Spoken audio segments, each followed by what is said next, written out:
ಪ್ರತಿಯೊಂದು ನನ್ನ ಜೀವನ ಮಾತುಗಳಪ್ಪ ಕಿವಿಗೊಟ್ಟು ಎಲ್ಲಾ ರೋಗ ಬಾಧೆಗಳಿಂದ ಸ್ವಸ್ಥರಾಗಿ ಅವ ಯಾವ ಕೇಡಿಗೂ ಹೆದರದೆ ಯಾವ ಕೇಡಿಗೂ ಬೆಳೆ ಪಡೆದೆ ಎಲ್ಲರೂ ಸುರಕ್ಷಿತನಾಗಿರೋ ಮಗನಾಗಿ ಬೆಳೆಯೋದಕ್ಕಾಗಿ ಆತನಿಗೆ ಇದನ್ನು ಸಹಾಯ ಮಾಡ್ರಿ ದೇವರ ಆತ್ಮನೇ. ಹೌದೇಸಪ್ಪ, ನೀವು ಕಾರ್ಯ ಮಾಡ್ಲಿಕ್ಕತ್ತನೆ ಆ ಕುಟುಂಬ ಪ್ರತಿಯೊಂದು ಪರಿಸ್ಥಿತಿ ಅಪ್ಪ ನೀನು ಬದಲಾವಣೆ ಕೊಡ್ರಿ ಅಪ್ಪ. ನೀನು ಆತ್ಮನ ಬಲದಿಂದ ತುಂಬಿಸಿ ನಡೆಸಲಿಕ್ಕತ್ತನೆ. ಹೌದೇಸಪ್ಪ, ನೀವು ಹಾಗೆ ಮಾಡೋದಕ್ಕಾಗಿ ಸ್ತೋತ್ರ ಕರ್ತನೆ. ಆ ಕುಟುಂಬ ಪ್ರತಿಯೊಬ್ಬ ಪರಿಸ್ಥಿತಿ ಅಪ್ಪ ನೀವು ಬದಲಾವಣೆ ಕೊಟ್ಟು ಕರ್ತನೆ ಸ್ವಾಮಿ. ದೇವರ ಆತ್ಮನೆ 91 ಕೀರ್ತನೆ ಮುಖಾಂತರಪ್ಪ ಆ ಕುಟುಂಬವನ್ನು ರಕ್ಷಣೆ ಕೊಟ್ಟು ಕಾಪಾಡು ದೇವರ ಆತ್ಮನೆ ಸ್ವಾಮಿ. ಪರಾತ್ಮನ ಮೊರೆ ಹಾಕಿರೋ ಸರ್ವಶಕ್ತ ಆಶ್ರಯದಲ್ಲಿ ಸುರಕ್ಷಿತನಾಗಿರು. ನಾನು ಯೆಹೋವನಿಗೆ ನೀನೇ ನನ್ನ ಶರಣ ದುರ್ಗವು, ನೀನು ಭರವಸೆ ನನ್ನ ದೇವರ ನನ್ನ ಬೇಟೆಗಾರನ ಬಲಿಯಿಂದ ಮರಣಕರ ವ್ಯಾಧಿಯನ್ನು ತಪ್ಪಿಸೋಣ ಆತನೇ. ಆತನ ರೆಕ್ಕೆಗಳನ್ನು ಬದಗಿಸೋಣ. ಆತನ ಪಕ್ಕದ ಮೊರೆಯನ್ನು ಆಶ್ರಯಿಸಿಕೊಳ್ಳಿ.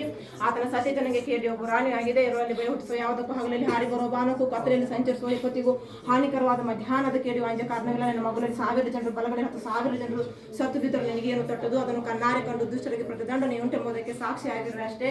ಯೆಹೋವನೇ ನಿನ್ನ ಶರಣನು ಪರಾತ್ಮನ ವಾಸಸ್ಥಾನ ಮಾಡಿಕೊಂಡಿದ್ದೆಲ್ಲ ಯಾವ ಕೇಡು ನಿನಗೆ